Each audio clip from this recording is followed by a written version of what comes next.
The following program is a Town of Colonie television production of the William K. Sanford Town Library. It goes all my life's a circle, sunrise and sundown. The moon rolls through the nighttime till the daybreak comes around. And all my life's a circle, I can't tell you why. Seasons spinning round again, the years keep rolling by. Top of the day, I'm Joe Doolittle, and this is Story by Story, sharing the human experience. And for those of you who've watched us in the past, you'll notice that my partner in production isn't here today. And that's because our featured teller is no one else but Kate Dudding. Welcome, Kate. Thank you, Joe. It was hard for me not to join in that opening. And we do that opening. Yes, I was. Well, and Kate's here, for two reasons. One, she's a very interesting storyteller, very talented, and has a wealth of background and experience to share. And the other reason is that our other featured teller couldn't be here, so we did. That's not quite true. We actually decided that we would interview each other sometime in the next 6 to 12 months, and this was the time for Kate, so it's going to be good. Mm-hmm. And while we know each other pretty well, you may not know Kate as well as you'd like to as a storyteller. And I'm recalling sometimes you introduce yourself as a geek. And I don't see. I mean, I'm awed by your ability to do things with computers, but I don't. I mean, geek kind of says something about people who are just kind of always looking down and working hard and playing with computers. I am a certified geek, Joe. Excuse me? A certified geek. I spent 5 years getting a master's degree at Union College in computer science. Holy I earned the title of geek. Well, so you're quite proud of that status. Yes. Oh, so when you describe it, it's not like a joke. It's like not a pejorative term at all. No. I never had a full understanding of it. Oh yes, that I mean, and our son was born in, not our son, my husband, who is never here, and our son was born in the middle of that. So that made it all the more challenging to continue so you were a pregnant wife and then a new mother while you were doing this graduate work. Yes, but I persevered it one course at a time.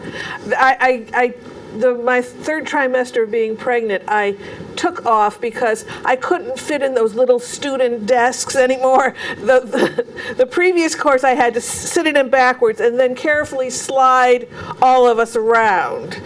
And I thought that time that was enough. Enough of that. Now, just as a clarifying point, and Kate and I have used this line often. Kate and I are married, but to other people. But we've certainly done a lot of production work together, and things. So, Kate, you come to town to go to work for General Electric, and your husband also works for General Electric. You get this master's degree, and you're working at the R&D Center, which is like big-time scientific, intellectual stuff. How do you become a storyteller, kind of with that direction? You know, the winds would seem to be pushing you in a different direction than storytelling. It's what I'm thinking. Indeed they were. But as with most parents, when you have a child, you want to give them educational opportunities and experiences. So I took our son to some storytelling events at the New York State Museum. I didn't really know what storytelling was. I had already bought some storytelling tapes, but I just assumed these were actors reading a script. I didn't realize that in storytelling, the storyteller is the actor, if you will, but also the writer and the director, and sometimes the scenery, there was this big tree.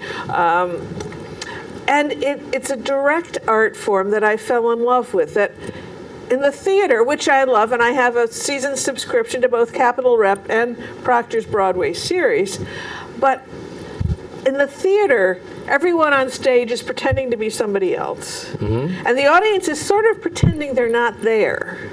There's that fourth wall, that they're not really part of the drama. And so all the action kind of takes place on the stage. But with a storyteller, with, like I'm here, with no props, no scenery, the storytelling kind of takes place between the teller and the listeners. Yeah, it certainly is different than theater, and way different than a movie or TV. And you've described it pretty well, because in a way we don't want that fourth wall. Exactly. Between us and the listener. Right. I love looking into people's faces when I'm telling. And when I see them nod, I even say, you know what I mean. Yeah. That I'm not pretending not to be there in the presence of my listeners. Now help us a little bit here. You begin to take your son to this venue. That was step number one. And then when do you begin to experiment with storytelling in the first person, so to speak, by being a teller? Okay, well, I fell in love with the art form.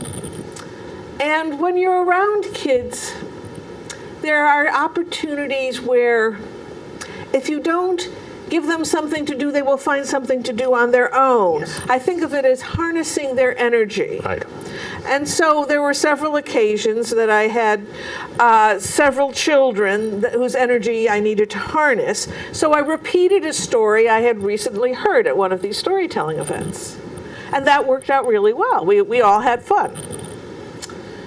And then I guess the next thing was I got a book. Oh. It was published by NAPS, the National Association for the Perpetuation and Propagation of Storytelling, now known as the National Storytelling Network, much easier to remember. But it was stories told at the National Storytelling Festival. Jonesboro. Mm-hmm. That's been going on for 40 years. And there was a story by Donald Davis, one of the best tellers of personal stories in the country, about his aunt, his great aunt, actually. And I had suffered some losses, even though I was only in my 40s by then. Both of my parents had died the previous decade, and my best friend had been killed in an automobile accident when I was 43.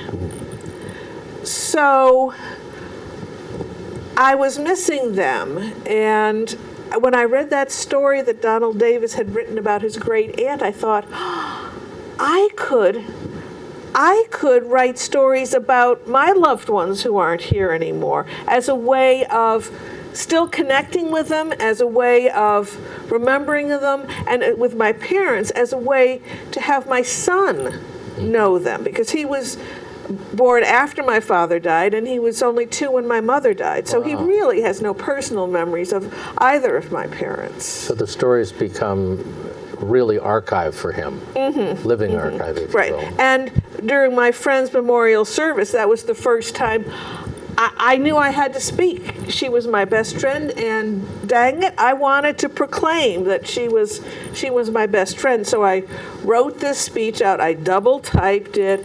I went over it. I found when my voice got quivery, I had to take a deep breath. And because public speaking was not something I enjoyed at all, that I did it when I had to do it, period. Yep. But this, I wanted to. And so there were all these things that were building in me. And then I had another opportunity where storytelling with children were involved.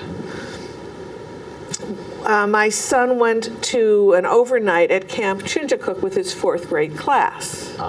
And he's our only child, so both of us, my husband and I, signed up to be chaperones, to join with him. And, even though we were both working, we wanted to be part of his life.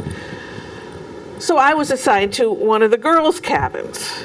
And when we first got there at lunch, it was announced that each cabin that night could do something, perform in front of the whole group. And so we were sitting around our lunch table, and the other chaperone and I asked the girls, do you have any idea of what we could do? And nobody had any ideas. And so I said, well, I know a story, an old Iroquois story of why bear has a stubby tail. And in it, bear runs into a number of animals in the forest. So each of you could be one of those animals. And I can come up to you, and when I get close, I'll say, and now, bear ran into, and you can whisper to me what animal you are. And we'll have a little talk, and Bear will be very proud of his tail and say not nice things about your tail. And they all said, oh yeah, that sounds like fun. And that was the end of our rehearsal. Okay. Well, it was like getting ready for this TV show. Right. Thorough preparation. Okay. And then I went, oh my goodness, what have I gotten myself into? Because there were 100 fourth graders. There were like 40 chaperones, so my peers, and 20 camp counselors. So this wasn't, a handful of kids, which is what I had been doing it for. It was a whole bunch of people, a lot of adults, but I went forward because I was committed.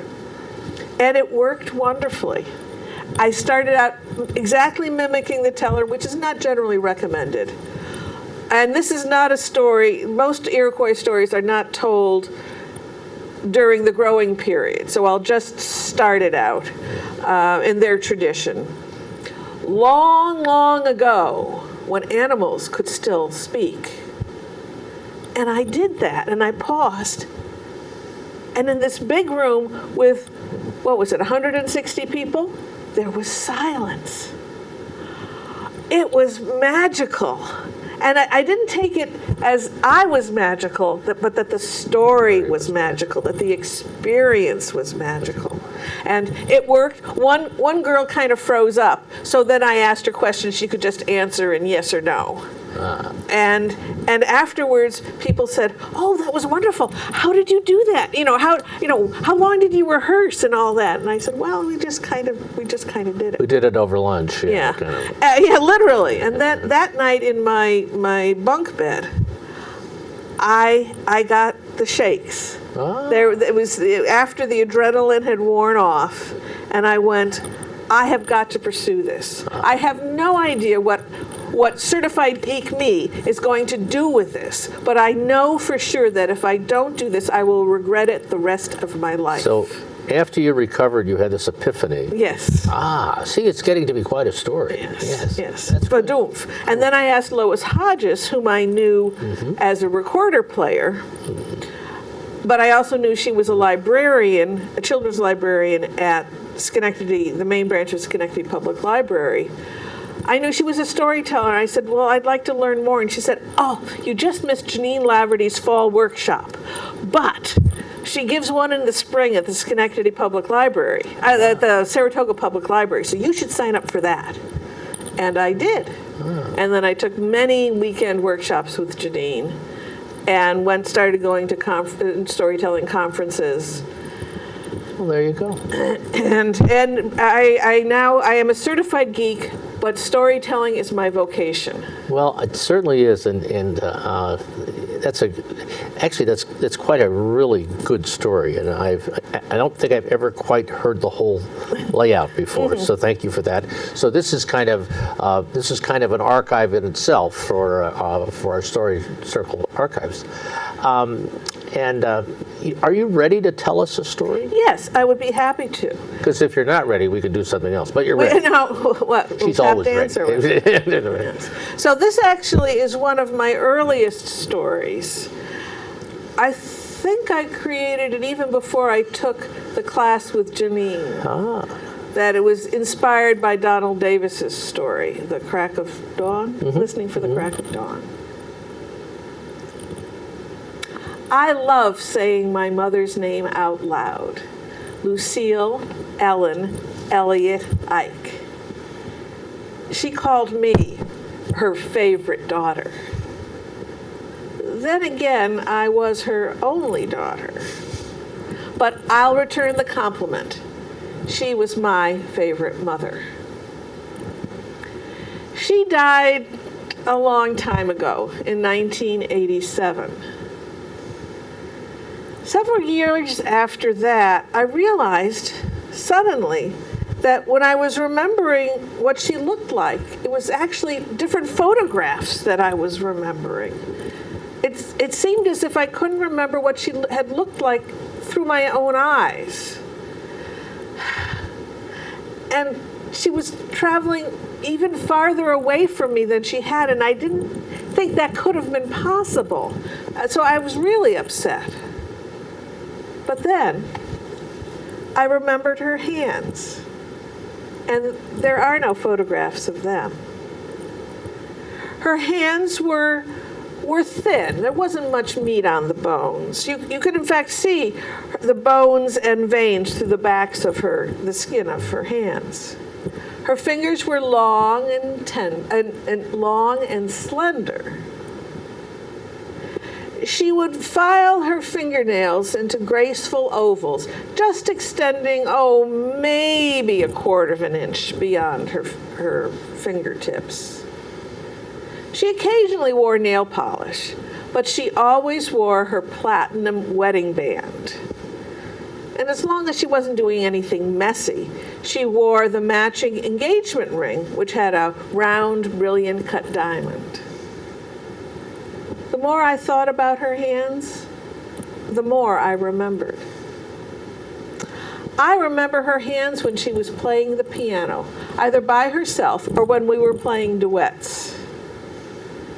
Her favorite song was from the Rodgers and Hammerstein musical Carousel, the song "You'll Never Walk Alone." That musical came out during World War II, when my parents were separated for 2.5 years.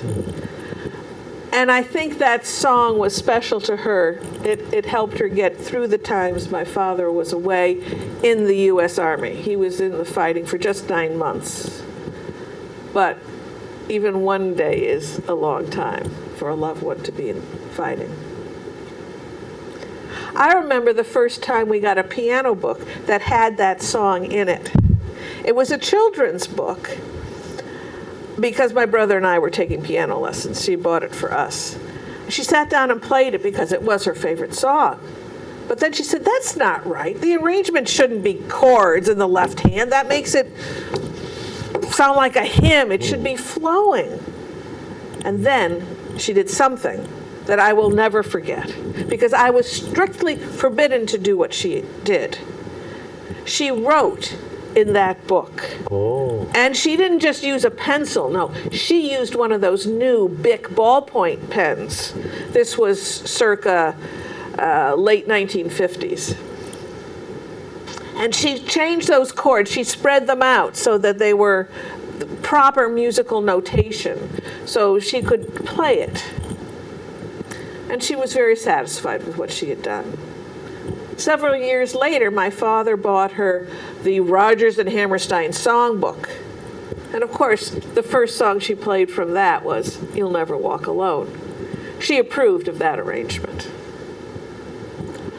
I remember my mother's hands when she went like this. Now, I know she's not the only person who went like this, but she did this when she had to catch your attention, when she had something special to say. I remember her doing that a lot when I was first married. You see, my husband and I lived in Boston. We would come down and visit my parents in southern Connecticut about once a month, once every 2 months. And we would park our car in the driveway just beyond the house. Now, my mother believed that there was only one place you could park a car in the driveway where it wasn't in the way of everyone else getting to the garage in the back of the property. And my husband took a long time to find that invisible parking space. I can remember many times he would park the car, I'd get out of the car and see my mother in the kitchen window, the one that overlooked the driveway, and she had her finger up. And once she got my attention, she would either go like that, move away from the house, or come closer. And I tell my husband, you've got to start the car again and move it. Finally, since everybody was parking in that spot, the driveway kind of sunk a little bit, so my husband could just kind of slide the car into that spot.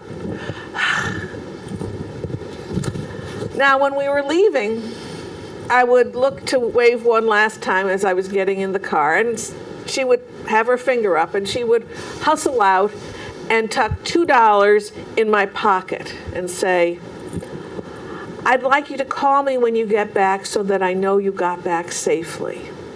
And I would invariably say, all right, Mother. You see, I didn't realize how parents worried about children until my son was born. But most of all, I remember my mother's hands when she was knitting. She usually had 2 projects going at a time. And she made countless sweaters, hats, scarves, mittens, vests for my father, my brother, and me. She also made things for our extended family. For example, when each of my cousins were graduating from high school, they would make a trip to Cedar Baum's yarn shop in Bridgeport, Connecticut, where my mother had bought yarn for decades. And together they would pick out a sweater pattern and a yarn. And then my mother would make the sweater for the graduating senior. After my mother died, my cousin Lance wrote me and said, the sweater your mother made me for my high school graduation is probably the only high school graduation present that I still have. It sits on the shelf in my closet. And whenever it's cold and I need to look nice, the handiwork of Aunt Seal warms my body and soul. Now, my mother taught me to knit, and we both found it very comforting to be knitting during stressful situations. So when my mother called to tell me, your father's gone into the hospital, it looks like it's for the last time, I said, do you have something to knit? And she said, no. I said, well, go to a yarn shop, pick up some yarn, make a scarf for somebody, anybody. Just have some knitting with you, because I knew she was going to be sitting in his room waiting a lot. And when I arrived, I brought my knitting too.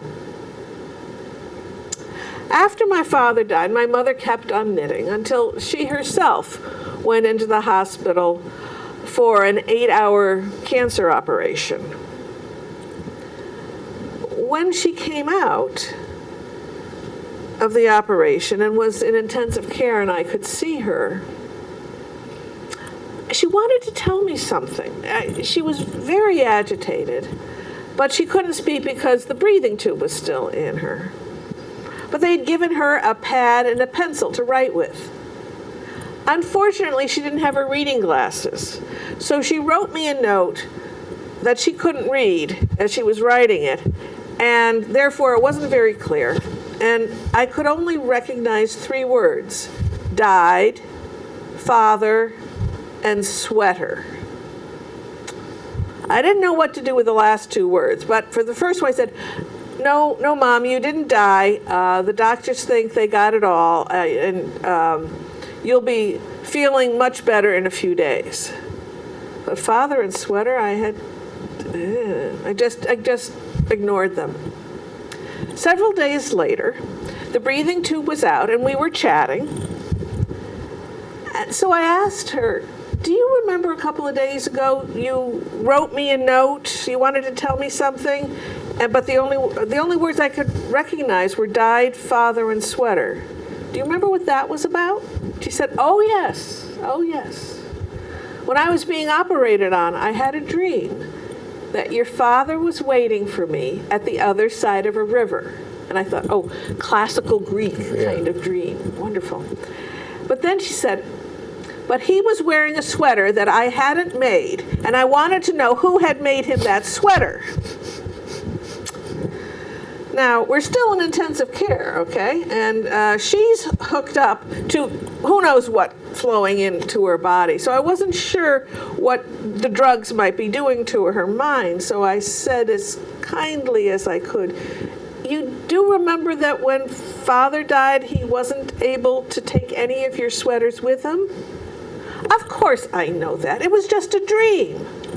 So we chatted about this dream for a little bit and came to the conclusion that heaven must have some sort of designated knitters society that makes sweaters for people whose family knitter has yet to arrive. Yes, I remember my mother's hands. I'm reminded of them whenever I see my sister-in-law's hands, because her engagement ring has my mother's round, brilliant cut diamond in it. I'm reminded of my mother's hands whenever I'm playing music from one of her songbooks, or when I'm knitting something for members of our family. And you know, I'm also reminded of her hands when I look at my own, because they are the exact same shape. Even the moons on our fingernails are identical. And I'm beginning to see the veins and bones through the backs of my hands. So it doesn't bother me anymore when I'm remembering what she looks like and I realize that it's actually a photograph that I'm remembering. Because you see, I know I remember my favorite mother. Wonderful. Thank you. That was a wonderful story. Thank you. My uncle said, one of her brother-in-laws said, you really nailed her on that one. Yeah. And for those of you listening, you know, what you've just heard is a great example of a family story that is, I use the term archive, that really puts the person and keeps the person into the family structure. Mm-hmm. And there are, you can Google personal stories and some things, there's some hints on that, but if you think through this story, Kate did nail it. She got those moments in time that mattered most to her when she remembered her mother. Mm-hmm. And if you want a little exercise at home, you can just begin to think about maybe your mom's hands or favorite dresses or aprons she wore. Or hiking, or Marnie Gillard, who's another local storytelling teacher, describes it as having pearls on a necklace. Right. And so they're each part of the same theme. That it's not, most stories, as you're taught in English class, have a crisis and a resolution. I guess the crisis was that my mother was drifting, the memories of my mother were drifting away from me. And the resolution was I found out that she wasn't. Yep. But the structure of it was I had these pearls about her hands. And, you know, I think through one other reference for me, and maybe for our listeners, you know, we don't remember days, we remember moments. Mm-hmm. And you described some priceless moments. Mm-hmm. The piece with the piano, the story about seeing your dad on not wearing the right sweater. I mean, they're more than moments. They're really priceless, and that's the art. That's the art right there. Of storytelling. Now, can we spend just a little bit more time on things within your repertoire that I know you've got a lot of stories that you like to tell about people who make a difference, but how many stories of your family do you really have? If we were to say, could you come and tell us some family stories, you know. Can I fill out the hour? Yeah. Okay, I have my mother's hands. I have getting in touch with my father after he died. Whoa, that sounds a little woo. But Seanceville, yes, okay. but no, another epiphany I had after they died. I have one about my brother's frogs. Family stories. My brother's frogs. It's the one you tell about the knitted heart. Is that really a family story? Did you make that one up? Or the Christmas ornament. Yeah. I have one where it's a semi-autobiographical adaptation of a folk tale. Well, that qualifies. I think that qualifies. Which means the front of it, I'm talking about a generic mother and daughter, but it's really my mom and me, and her teaching me how to knit.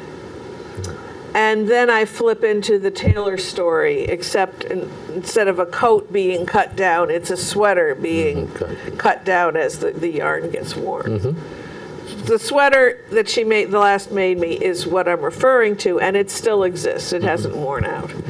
But if I wore it more frequently, anyways. You'd have to do that. Right. So that, I guess that would count as a personal story. I have one about my husband now. It's a new one that my husband and me, and we haven't heard that one. That and our first car, our first and only luxury car. Oh.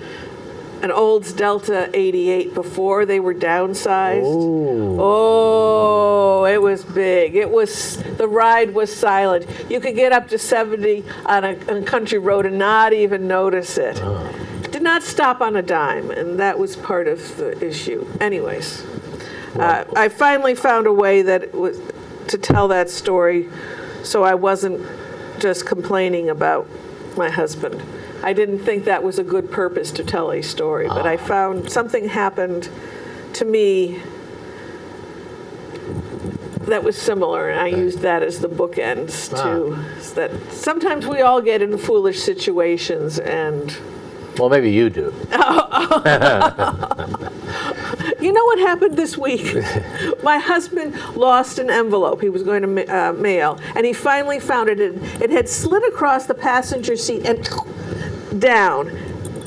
I had a book with me yesterday, a big, thick library book. I finally got home. I did a bunch of errands. I was gone all day. Couldn't find the book to save my life. I figured I must have left it where I had lunch. This morning I got up and said, I wonder if, danged, if it had a different car, it had slid across the passenger seat and down. So, if you lose something in your car, I suggest you look in that spot. My pocket calendar always goes there. Oh, it does? As you were telling that story, I said. Yeah, we call it the car ate the book. Car ate the book. I think we're going to take a little bit of break and talk about storytelling in the area, and then, which you're going to probably do a lot of, and then we're going to come back, and I want you to kind of share with us some of the collection and the collecting process about how you collect stories of people who've made a difference, because that's another big part of your repertoire. Yes, and in fact, I'll be doing a program at Weowaka on a collection of those stories, Fighting for Our Rights, American Women Mid-20th Century, stories about the civil rights movement and the women's rights movement that took place mid-20th century. And maybe you could just say where Weowaka is. Weowaka is on the east shore of Lake George, just a mile from the $1 Million Beach. It's been a retreat house, retreat. There are many buildings on the property. Retreat Center, thank you, yes. Center for women, yes. A retreat center for over a century. It was built to give a place for the women factory workers in Troy, a place for them to go. And it was in walking distance of the train station. So they still have programs in the summertime. And on July 8th at 4:30, I'll be telling about 6 different women, including Marilyn Monroe and Betty Friedan, and the mother of the Equal Rights Amendment, Martha Griffiths, and Ruby Bridges, and etc. And after that, there will be a dinner. But reservations must be made in advance, and the phone number is on the screen. Super. And this is the third summer I'll be telling up there. The first year I told, Julia Child stories, and we had a Julia Child-inspired dinner. And last year I told stories of women artists during the 20th century. The Tiffany girls, the women who designed and created the Tiffany lamps. Margaret Bourke-White, who was a photographer and the first woman combat photographer during World War II. And, of course, Georgia O'Keeffe. And we had a Georgia O'Keeffe-inspired dinner. But fighting for our rights did not lend itself to an inspired sort of dinner. But the food is always wonderful there. It's right on the lake. It's on the less busy shore. The east side. Yeah. It's on the east side. So even in primetime Lake George, it's quiet, except for when the Minnehaha goes by. But that's kind of pleasant, and we wave at each other. So. Now, when do you have Queen of Sheba cake for dessert when you do these special things? Oh, I can't specify it that. That's another story we have to go back That's to. another story. And Janet Carter will be once again running storytelling at the Inquiring Minds bookstore in Saugerties on the third Friday of the month, which in July is the 17th. Now, and then our Story Circle meeting will be here in the Colonie Town Library on Tuesday, July 21st at 6:30. People are welcome to come and just listen or to share stories under development, but no reading, please. And you, my friend, have an event on July 25th. July 25th is a Saturday at the Maybe Farm out in Rotterdam Junction, which is the showcase for the Schenectady Historical Society, and it's part of Canal Days. And there'll be a lot going on there. There'll be some oxen, and there'll be the bateaus that were built in Schenectady, examples of the Schenectady boats in the water. I think there'll be some Native American folks there. It's going to be a great time. So come out and plan on spending the day. Cool. And then a program that I'll have at the end of August, in fact, the very end of August, August 31st, at 9 a.m. at the Clifton Park Half Moon Public Library, I will be giving an introduction to the Clark art exhibit, Van Gogh and Nature. It's going to be a fabulous exhibit of 50 oil paintings and drawings of his, mostly oil paintings. And I love finding out about artists and what they were trying to accomplish. For instance, what I found out is, his big, broad brush strokes, I always attributed that to his mental illness issues. But no, he wrote his brother, I don't dilute my paints when I press them out of the tubes. I use them full strength. And what little oil is in them will evaporate in a year. So then just the rich pigment will be left. There'll just be the color. So he was trying to get the colors. He wasn't showing his agitation. And I don't know that he was agitated when he was doing the paintings. Right. So I'll be giving an introduction, and then people will carpool to the museum. And the carpooling is obviously optional, so my introduction is free. But if you want to join in the group and get the group rate when you're entering the museum, I think we need a minimum of 20 people to do that. You need to contact the organizer, Rona, at her email address or her phone number to give her a heads up that you would be interested in doing that. And the date on that again? Monday, August 31st. Okay. The exhibit runs from June 14th to September 14th or 15th. Now, Kate, I don't mean to ask you this, but I'm going to. Now, are you going to go over and do a little guerrilla storytelling at the Clark? Well, you see, in the summertime, ideally, I would love to give this presentation in their galleries and go, here we have an example of what he wrote to his brother about blah, blah, blah. but they don't allow people to give lectures. The galleries are crowded enough. Secret information. The museum is open on Mondays in July and August, and those are the least crowded times. So that's why this presentation is on a Monday. Ah, good for you. So I can't do that there. I Can't do can't that. lecture within it. But many times I will lurk in there by one of my favorite paintings. And just as a friendly-looking person has had their fill of the painting, and you can see that their body is shifting to move on, I go, I have a quick story about this painting. Would you like to hear it? And that's what guerrilla storytelling is all about. Yes, like guerrilla warfare. This is guerrilla art education. I specialize in that, though I don't put that under my bio. But there's a picture of me doing that in the Museum of Fine Arts of Boston. Good. I was there with a friend of mine, a storytelling friend, who has her camera with her always and documented that. I think guerrilla storytelling would be a suitable name for a CD, by the way. I think you could get away with that one. But with the art, it really has to be a DVD. Because you can kind of go, well, those broad brush strokes and that green, that luscious green that he liked, creative. Picture 1,000 words, yeah. We remain creative even in the stimulus and intenseness of a TV production. Yes. So that is what I have for the coming events, but you can always turn to our website, storycircleofproctors.org, and click on YouTube for over 150 stories worth watching. And in the summertime, TV is not in its best. That's right. And if you know anyone who's recovering from an illness, this would also be something that they could That's right. enjoy. And the price is right, And the price is absolutely right. I'd like to just do one little thing. Last night, and that would have been on the 4th of June, Harlan Ratmeyer, one of our storytellers and one of my storytelling partners of Three Spirits, was awarded the Pillars Award by the Albany Medical Center. And Harlan is in the process of retiring as the Director of Pastoral Care. And he has touched the life of the community and the medical center, and they honored him last night. And when this award was first announced about 3 weeks ago, I had breakfast with him, and he said, I couldn't sleep all night the day I learned. I was so excited.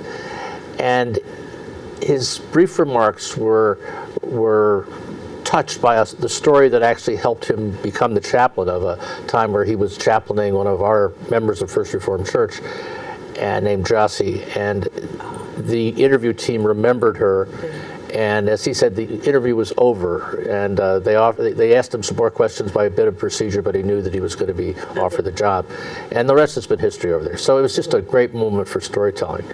And some of you know Kent Bushman, my storytelling partner, and with Harlan, and he introduced us to Wendell Berry, and Harlan used this Wendell Berry as the opening or as the closing bit for Grace for Dinner. Whatever is foreseen in joy must be lived out from day to day, vision held open in the dark by our 10,000 days of work. Harvest will fill the barn, for that the hand must ache, the face must sweat, and yet no leaf or grain is filled by work of ours. The field is tilled and left to grace that we may reap. Great work is done while we're asleep. And that was just a wonderful, touching moment for me personally. And I share it with you because sometimes it's just right. And speaking of just right, Kate, we're back to your story. Okay. Now, my mother, I have a whole series of stories about Broadway composers. And this is, and I'm talking like 2-3 hours worth. Right. Irving Berlin, Rodgers and Hammerstein, Stephen Sondheim, and the Gershwin brothers. And this is one of my Gershwin stories. Summertime and the living is easy. Fish are jumping and the cotton is high. Oh, your daddy's rich and your ma's good looking. So hush, little baby, don't you cry. It ain't necessarily so. It ain't necessarily so. The things that you're liable to read in the Bible, it ain't necessarily so. Those two songs came from the opera Porgy and Bess, music by George Gershwin.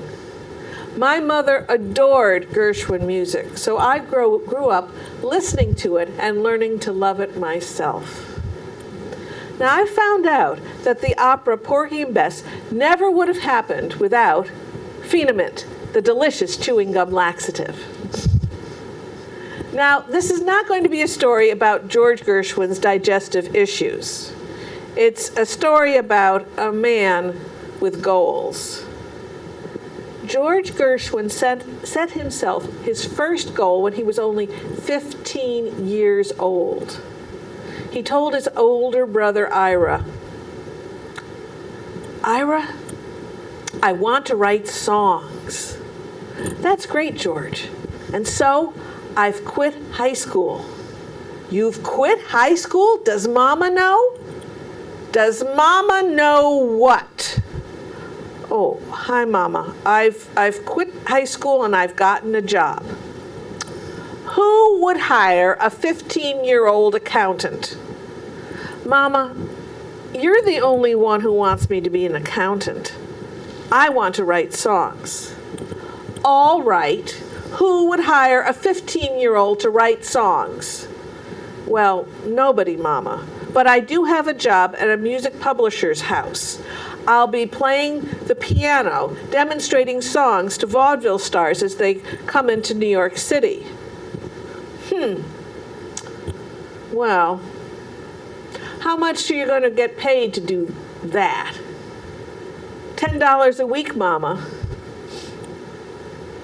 Well, despite Mama's sniff, $10 a week in 1913 for a 15-year-old was very respectable pay. And that's what George started to do. And go up to Harlem and listen to the bands play there. 3 years later, he had another conversation with his older brother, Ira. He said, "Ira, I've decided not only do I want to write popular songs, but I want to write serious music." "That's great, George, but how are you going to do that? Are you going to go back to high school and then go to a conservatory?" "No, Ira, I don't want to do that. I'll take private lessons in all kinds of things, rhythm and harmony, composition, orchestration, even conducting. I want to learn it all, Ira." "That's great, George." And so George became a lifelong learner, even though that wasn't a term used during that time period. The next year, when he was only 19, he had his first big hit, the song Swanee. It doesn't sound like a Gershwin song, you know, the Al Jolson theme song. But it was a huge hit, made him a fabulous amount of money, and brought him really to the attention of people. And he started writing Broadway musicals then, not with his brother Ira, but they were very close. Then when George was 25, he wrote his first serious piece of music. The brothers had another conversation. Ira said, I see here in the paper, George, that Paul Whiteman is going to have a concert with many different musicians and many different compositions, and you're going to write one of them." Yes, I am, Ira. I'm going to write a jazz composition."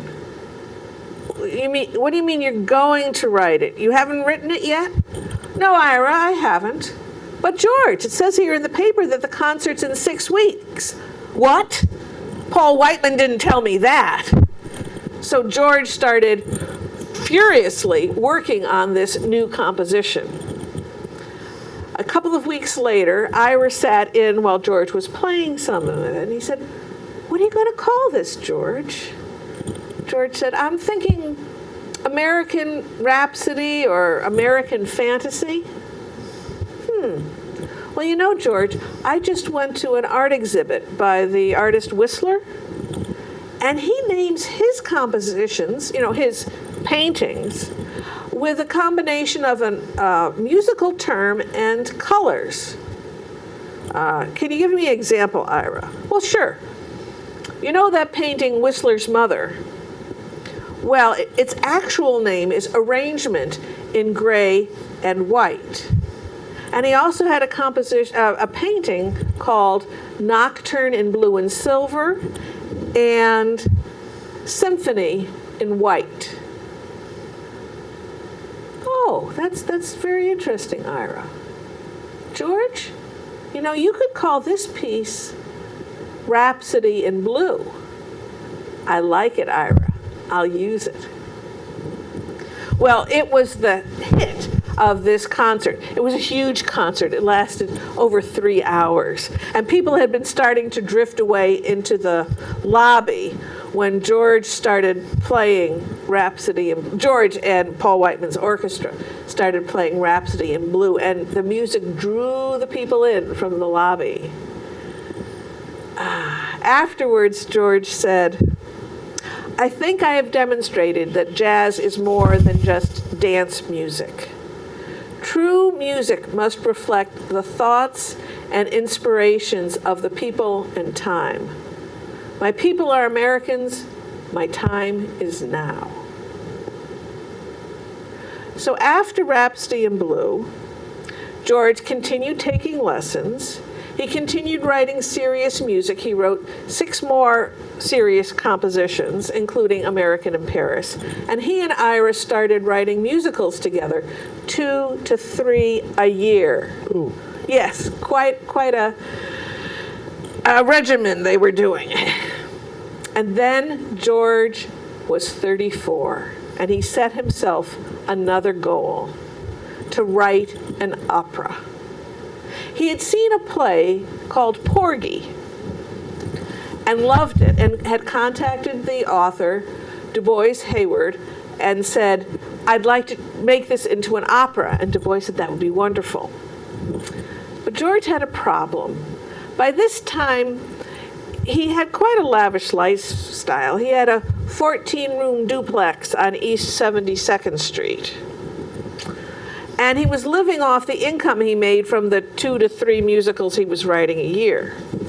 He knew he couldn't write an opera on the side while doing the musicals. He knew he had to take at least a year off. And while he was contemplating how to finance that year off, he was offered an opportunity by Phenamint, the delicious chewing gum laxative. They wanted him to record 2 15-minute radio programs a week for them. They would, of course, be the sponsors. They were going to pay him $2,000 a week. This was 1933, when not many people made $2,000 a year. So George agreed to do it. When his friends found out about it, they said, "George, that's so demeaning. You're going to be working for a laxative company?" And he said, "Not at all. They are paying me very good money to play my music into homes across the United States. And I'll be able to accomplish my goal to write an opera." His secretary said, "Many composers say, I'm going to write an opera." But George did. So after working 9 months for Phenamint, he took time off. It started with a month where he and Du Bois Hayward went down to South Carolina, to the coastal area, to live among the Gullah people. The month, however, was July. July on the coast of South Carolina. I'm sweating now just thinking of it. The humidity and the heat. he went from his 14-room duplex to a 4-room cabin, no electricity, no running water. Now, he did bring his cook and valet with him, so roughing it, well, for him it was. And he and Du Bois Hayward talked to people. They went to their church services. They just immersed themselves in that lifestyle. And then after a month, he came back to his 14-room duplex and spent 17 months writing the vocal score and then the orchestrations. On opening night on Broadway, Porgy and Bess got a 30-minute standing ovation. Yes, a 30-minute standing ovation. Afterwards, Mama said, "I deserve a new mink coat." George said, "All right, Mama, you buy one and I'll pay for it." Mama got herself a sable. I think it was very nice that George and Ira had each other for support. I don't think Mama gave them a whole lot. So it was very good that George had seized that opportunity offered him by Phenoment. Because 2 years later, after the Broadway opening of Porgy and Bess, George got really ill. It started with dizziness and then went to periods of blackout and then acting really erratic. It took the doctors 6 months to determine that he had a brain tumor. And by this time, it was the size of a grapefruit. They tried to operate, but this was in the 1930s. Brain surgery, no. He died a day or so after the operation. I can't tell you the number of times my mother said to me, "Just think of the music that George Gershwin would have written if he had lived longer." She was right. He had plans for 2 new musicals and a film collaboration with George Balanchine from the New York City Ballet. And this is what kills me, he was planning to write a symphony. Oh, I would love to have heard a symphony written by the man who had written Porgy and Bess and American in Paris and Rhapsody in Blue. It would have been a symphony like we've never heard. Well, at age 34, even though George had thought he was in the summertime of his life, he still seized that opportunity offered to him by Phenoment. Summertime, it ain't necessarily so. Oh, thank you, Kate Dudding. Man, oh man. Boy, what a weave you do with that story. Oh, gee. And so he was only 36 when he died? 38. 38. 38. Oy, So he and Mozart were the same sort of thing. Unfortunately, we are running out of time. Well, I know, it seems to have been... Well, you know, Kate, you filled the hour in a way that's magical, and I really want to say thank you for that. And for our listeners, we hope to see you again here next month. Savor the summer, and be mindful that we're all Americans, and our time is now. It goes all my life's a circle, sunrise and sundown. The moon rolls through the nighttime till the daybreak comes around. And all my life's a circle, I can't tell you why. Seasons spinning round again.